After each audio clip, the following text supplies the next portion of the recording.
just what is essential for life that is thriving.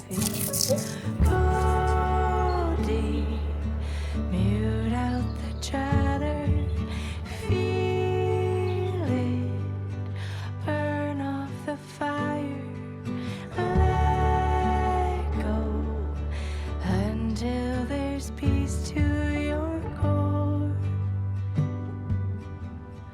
Live a life you adore.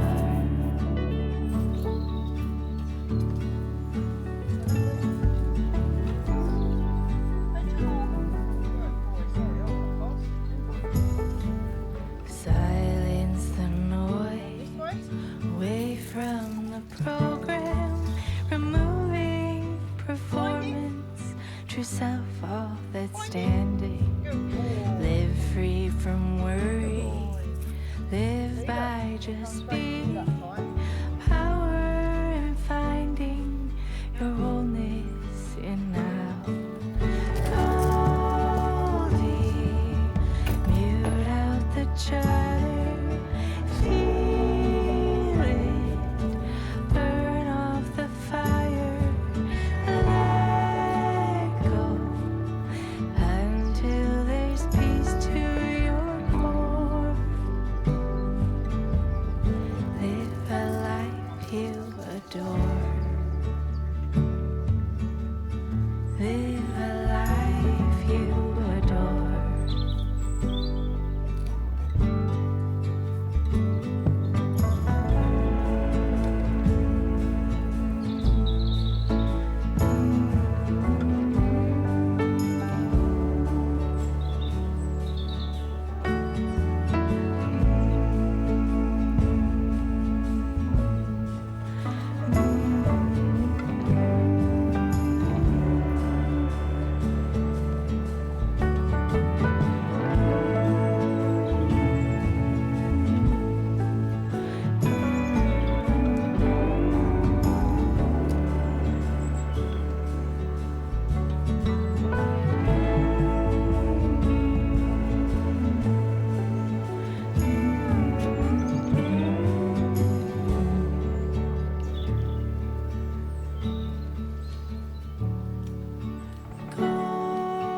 Goldie, mute out the chatter, feel it, burn off the fire, let go until there's peace to your core.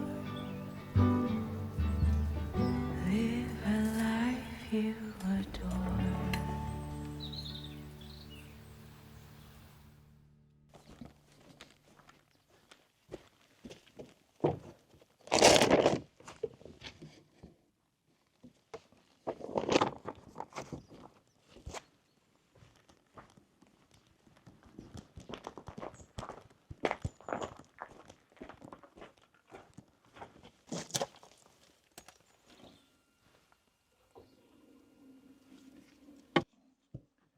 So each year, or each winter, our rain harvesting system improves a little bit.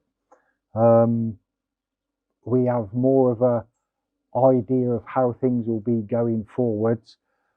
But for the foreseeable future, we're going to be on rainwater harvesting. A well might happen in the distant future, but there's no guarantee. With rainwater harvesting comes a lot more maintenance than you'd think. But my bugbear is when I turn that pump on to fill the galv tank from the barn IBC and then leave it running. It was 1:15 this morning. I woke up middle of the night and thought, did I turn the pump off? So for 6 or so hours, which was dinner time in the evening, when I turned the pump on, the pump had been running, pumping water. And luckily, where I've done it so many times before, I left it running and wasted so much water where it's overflowed, I've already put something in place, so if I do leave the pump on, I don't lose the water. Now it's time to try and do something about not having to turn the pump on, and it does it automatically. So at the moment, the system we have is it rains. The water obviously collects in the gutters around the house, down the downpipe into the galvanised tank. And that galvanised tank was here when we got here, and it was half full of years of accumulated sludge, twigs, leaves, bits and pieces. So that had to be cleaned out first of all. But from there, it comes out of the white pipe, down through a new filter, which gets cleaned out weekly, because it is absolutely unbelievable how much slime and green you get in rainwater, and then goes through the hose pipe and into the 3 main IBCs, where it has a float and it just lets the water in as it's needed. These 3 IBCs are connected, and since last year, where the water was freezing, we've put on what they call trace wire, which warms up when plugged in and stops your pipes from freezing. So that works. We're also lucky enough to have this IBC, and that fills up from half of this barn next door, and it fills very, very quickly. Exactly the same principle. It rains, it's in the gutter, it goes along, it comes down into our IBC. Now the problem we have is getting it from here all the way over there, and this is where the pump I've just switched on comes in. So through the hose pipe, along to the pump, pumped up to the galv tank, and then, as I've been through, into the IBCs.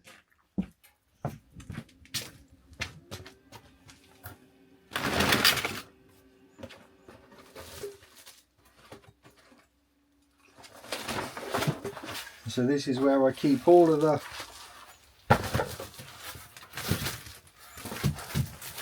plumbing stuff for the water tanks and everything. Wow. First go, that's unheard of.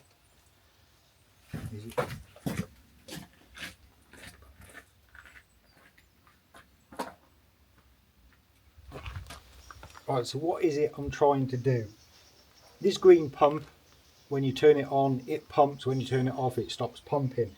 But it also has an auto pump facility, which when it detects a low pressure, the pump should turn on. Pump, and then when the pressure's reached, it turns off again. Because of the height that the water's going up in this hose pipe, the pump thinks there's enough pressure and it never ever turns on automatically. So I've tried various bits and pieces to make it work, and I think it always comes down to the fact that there's still water in the pipe going to the top.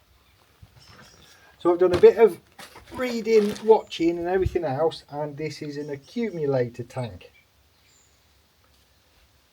Water from the IBC comes along to the pump. This accumulator tank sits in the pipe, and that builds pressure. And then in the galv tank, I'm going to put this float, which when the galv tank gets full enough, the float will turn off. The water will stop coming out of it. The pump will keep pumping, build the pressure in this, realise there's enough pressure and turn off. This valve opens at the top. The accumulator tank should push some water up. The pump realises the pressure's dropped and it pumps. That's what the YouTube videos show you, and in a camper van or a caravan they seem to work. In this application I'm hoping it will work. And why am I doing it? Because if I can get this automated so that when the water in the galv tank starts to drop, water from the barn IBC will automatically be pumped up, means I won't forget to turn it off again. I really don't know how this is going to go. I'm hoping it works because I've tried various bits and pieces.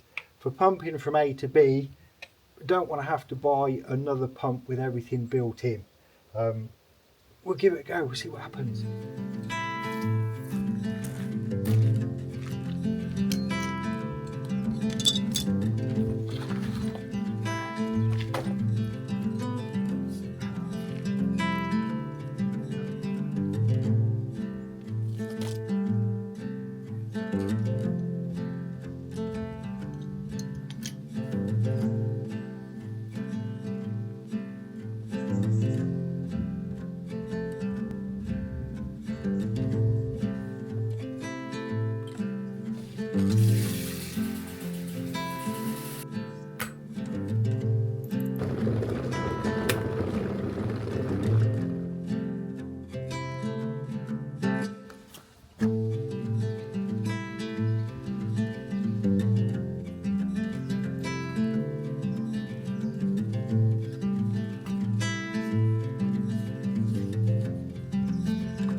So this is where I really don't know how these things work.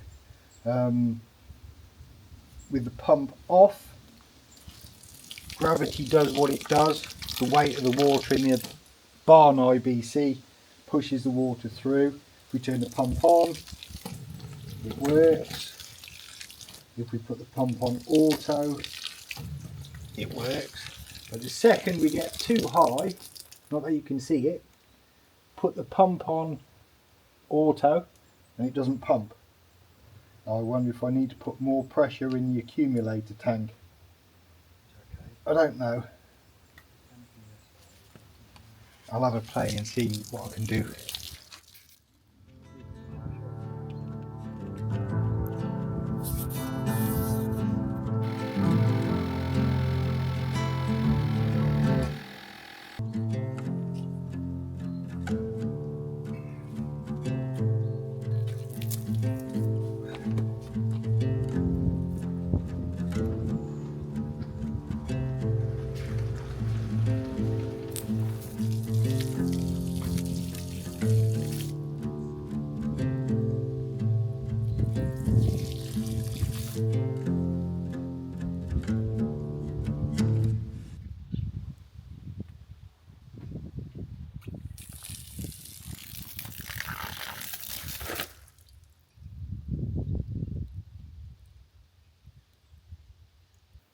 So after so much faffing and trying this, trying that, I've put in a non-return valve back to the IBC. I've tried very low pressure in the accumulator tank. I've tried high pressure. It just isn't working. And I wonder if the green pump doesn't have enough power to do what it needs to do for the accumulator tank to work. So really I've just wasted my time, a little bit of money on the accumulator tank, but you know, it was worth a go, because what we can't do is keep losing water every time I forget to turn the pump off. And like I say, really that's a thing of the past. It would have just been nice if I could have automated not having to turn the pump on and it just did it itself.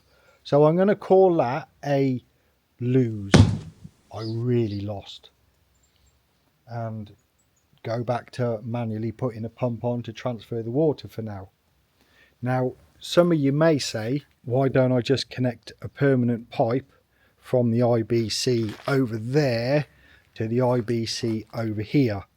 Well, the hose pipe wouldn't have enough flow in it. That tank would overflow much quicker than the water could get down the hose pipe to these 3 IBCs. So that's not an option. An inch pipe, which is what the black pipe is down here, that does let the water flow quick enough. It's very rigid, and it would just be a constant tripping hazard, and it would end up like a permanent fixture. Whereas at the moment, with the hose pipe and doing it manually, we can move the hose pipe, we can mow, we can do whatever we want to do, and nothing's set in stone at the moment with our water. Yes, they're going to be there for a while, a good while, if not indefinitely, but we could move them to the end of the house and everything else. So I don't want to do anything too drastic, but it was worth a go. It's been playing on my mind for a little while now on a possible solution, and what I thought would work doesn't work. But since I've been out here, all the birds have been backwards and forwards on the bird feeders, and we've got the goldfinches are back, we've got sparrows, we've got great tits, we've got blue tits, we've got coal tits, we've got chaffinches and wagtails.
So I've just been out filming the front of the house, and then I come to the side and I thought, oh, that looks nice.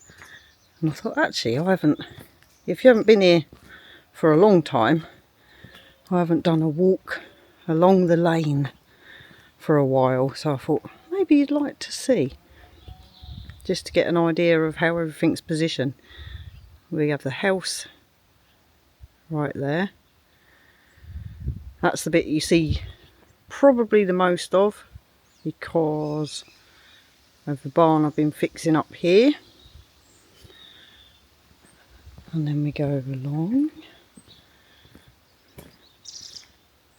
and then got a bit of a ruin here,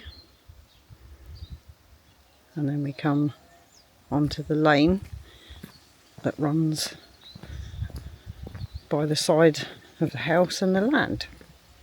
So I thought I'd take you for a little stroll, see down the land, down the lane, but also to see how it borders the land that we have. So there's a dry stone wall there that I uncovered what feels like forever ago. Here we have the raised beds that didn't do too badly. Cucumbers, tomatoes didn't do so well, but cucumbers did really well. And then we come along to the big first dead hedge that we did, and then we got this massive horse chestnut, and it is absolutely beautiful,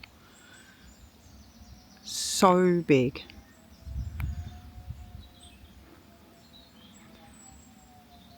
I think it's probably, I was going to say my most favourite tree here, but there's many trees I love the hawthorn that's right outside our back door.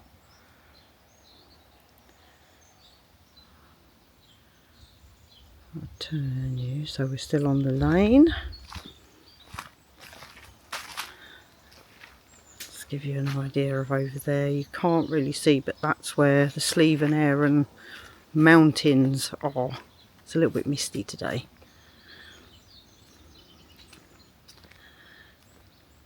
Right, so we're still on the lane, and if I turn you to the right, you can just about see here, there is the first apple tree.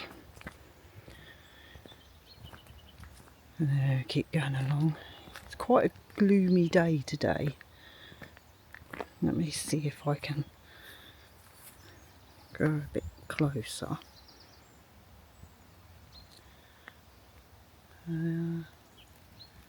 Into there.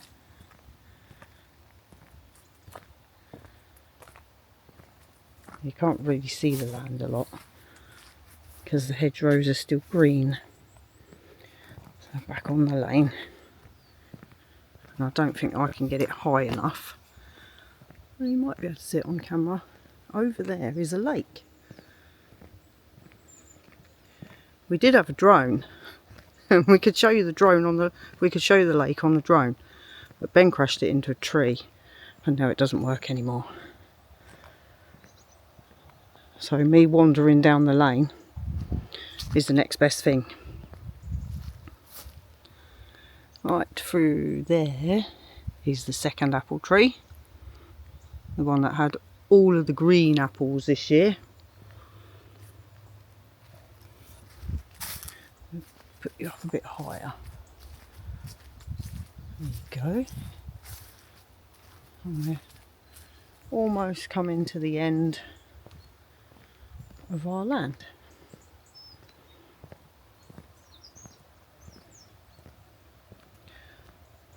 But how about that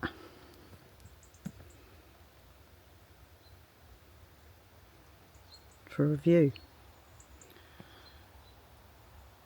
I don't come out here nearly as often as I used to, and some days I should.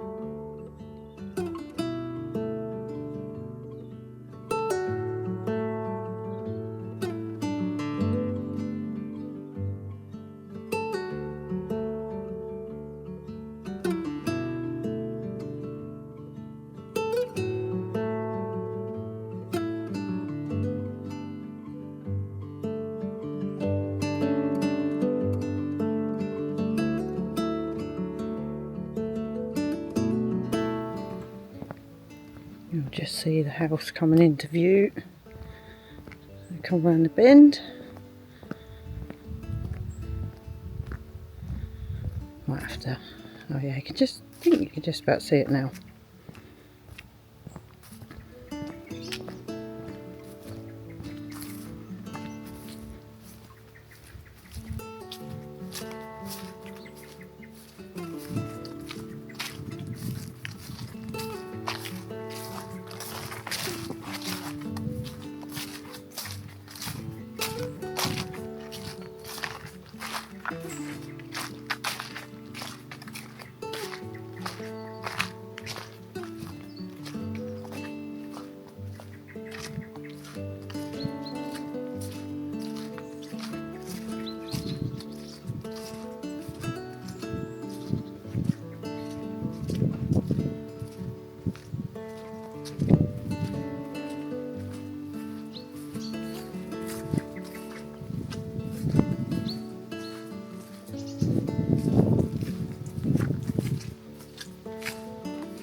And now we're back to where we started.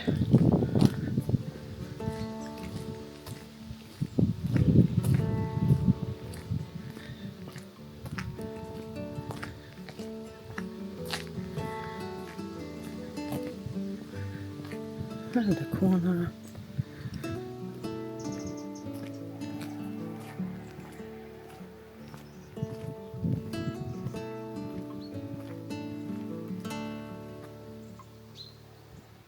So the main reason of the video was to show you how we process our rainwater harvesting and make it safe so we can shower with it, wash, I clean my teeth with it. We don't drink it. We only buy bottled water for drinking, and even if we were to go down the route of a well in the future, no matter what filtration we've got and it being tested and being safe for drinking, would we probably drink it? We're quite happy buying and drinking the bottled water. But right, I think this is possibly the first time I've shown you in full our filtration system. So this is an ever evolving system.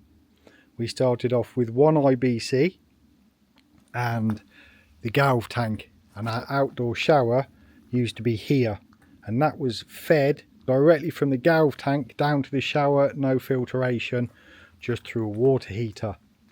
So what we now have, as I've said before, 3 joined IBCs, and that goes into this DAB Mini 3. Now that is a whole house water pump, and that will pump I think up to 50 meters up and go up to a maximum pressure of 5 bar. So that is here indefinitely. If that packs up, we could be in trouble in the future, but we'll cross that bridge if we come to it. So from the IBC it goes into the DAB and out, and I have a shut-off valve there for when I want to do any work. Now this spin down filter should actually be on the IBC side of the filter of the DAB, but sorry, the pump, but it isn't. So that's the first filter, and that's mesh in there. That gets cleaned out regularly. So this is still rainwater, untreated or unfiltered, up, along and into the first filter. Now that is just a dirt and silt filter, exactly the same as the second one, the third one, and round the back a fourth one. And if you can see, that being the first is the dirtiest, onto the second, slightly cleaner, and slightly cleaner again, and then the fourth one is the cleanest. So that means each stage the water is getting cleaner and cleaner. Once it goes past the fourth one, it then goes into the fifth and sixth. So at this point it's pretty clean. This is then a carbon filter, and that's a carbon filter. These remove taste and smell because even though you've taken out sand, dirt, bits and pieces, the water still has an odour, and those carbon filters remove that odour. So we've got it going into one which removes odours, then into a second one which hopefully removes even more odours. And when we first started using the rainwater, we noticed you'd fill a bowl up in the bathroom and it would have a yellowy tint to it. Now as everything's progressed, the water just looks like mains water. From the second carbon filter, it then goes into this extremely overkill ultraviolet sterilising light, and that will do 12 gallons per minute. Basically it's a tube with an ultraviolet light in it, and it kills bacteria. Now if you have any dirt within your water, even the smallest parts, as silly as it sounds, bacteria will hide behind the dirt and the UV light can't get to it and kill it. Right, so overkill UV steriliser. It then comes out the bottom of the UV steriliser in the bigger pipe and runs up here. Now this is like Spaghetti Junction. If you don't know what Spaghetti Junction is, in the UK there's a motorway and it's just a lot of roads intertwining, and it's called Spaghetti Junction, and that's what that looks like. So top of the pipe, so we've now got clean filtered UV sterilised water, and from here cold goes up there into the water heater, and cold also comes out and goes along and into the house. So that one, that one is the cold feed for the basin, the shower, the kitchen sink, the washing machine. Now the hot feed, the cold goes into the gas water heater, back out as hot water, and then that goes into the house again, basin, shower, kitchen sink.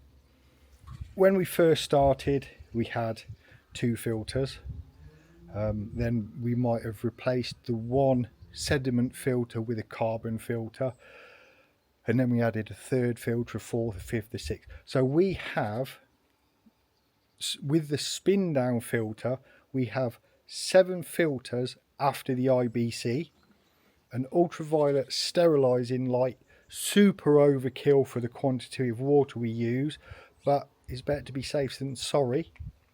And also the one thing we found is the water coming down from the roof, off the top of the house, off the barn, very slimy, very green, loads and loads of debris in it. You can't have enough filters, we don't think, and I'll show you our solution to try and to help stop rubbish going into the IBCs. Right, so I'm over at the barn IBC again. Now you've already seen this, and when you saw it you probably thought, oh my god, because we got dirt, we got leaves, we got slime. But what we do have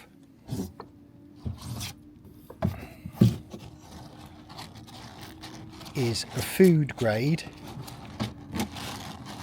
nylon filter. It's a strainer. Now in there will be leaves. Let me take it out. Right. When these are clean, this water empties instantly. After a little while, it takes longer and longer to strain. Now these get cleaned regularly. They'll go in the washing machine. I'll clean them by hand with washing up liquid, dry them out. But as you can see, just off the top of the barn, so we got leaves, we got twigs, we have dirt, there's sediment. So the first thing that gets done to this is it gets filtered through that filter and stored in this IBC.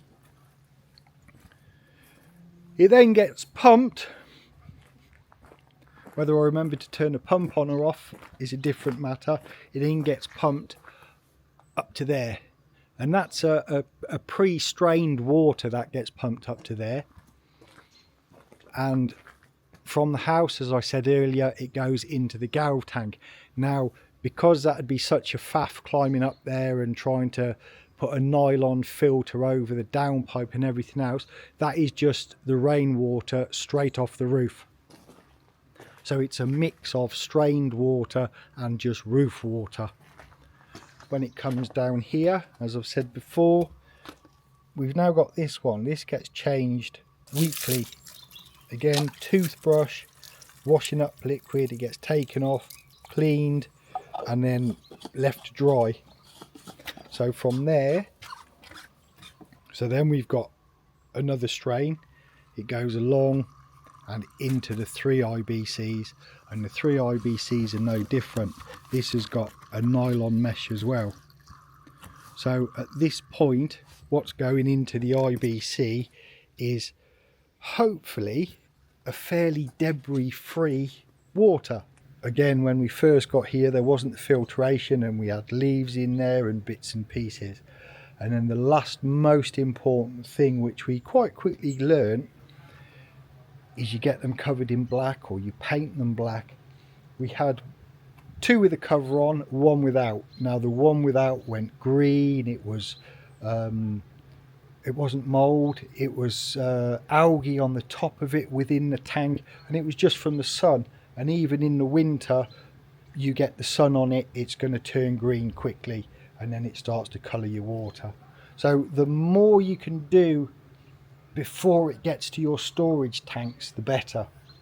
And then of course you've got your filtration system behind to then polish all of that water and take out remaining debris, silt, dirt, grit, and then the UV Steriliser kills any bacteria, disables any bacteria that's in it.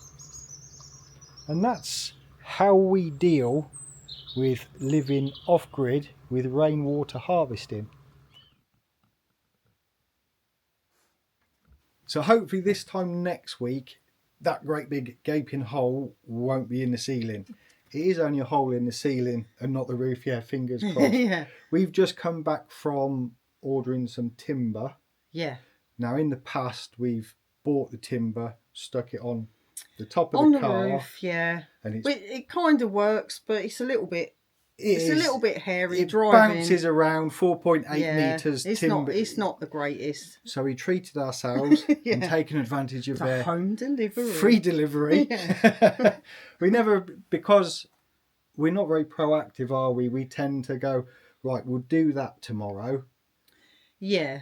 And then we go and buy the bits, and we think, well, if we wait for delivery. So we're hoping Monday the stuff's delivered. Yeah, that'd be nice. Yeah. Yeah. Monday, maybe even Tuesday. Yeah, Tuesday's fine. And then we can get on, like the landing, get the insulation down, the plywood, get the membrane up, and get... And we got a couple of collar ties. Oh, we have, yeah, fix. 2-3 collar ties Yeah. to put up as well. Not to fix, to replace. Yeah. They were a little bit...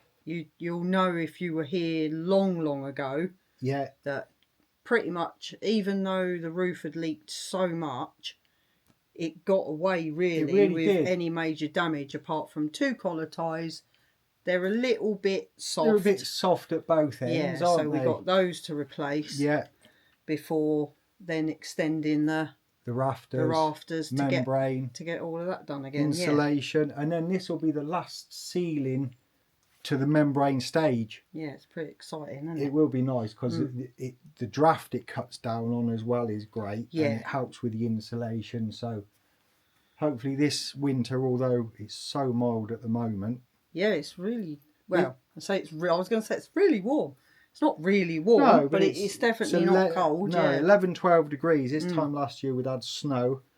And I Yeah. think that's when I smashed my face on the scaffold. Yeah. So, but enough about that. Thank you so much for watching. Yeah, thank you We will very see much. you next week in here. Yep. Hopefully finishing Sorting this this. one. Yeah. See you later. Bye-bye. Bye-bye.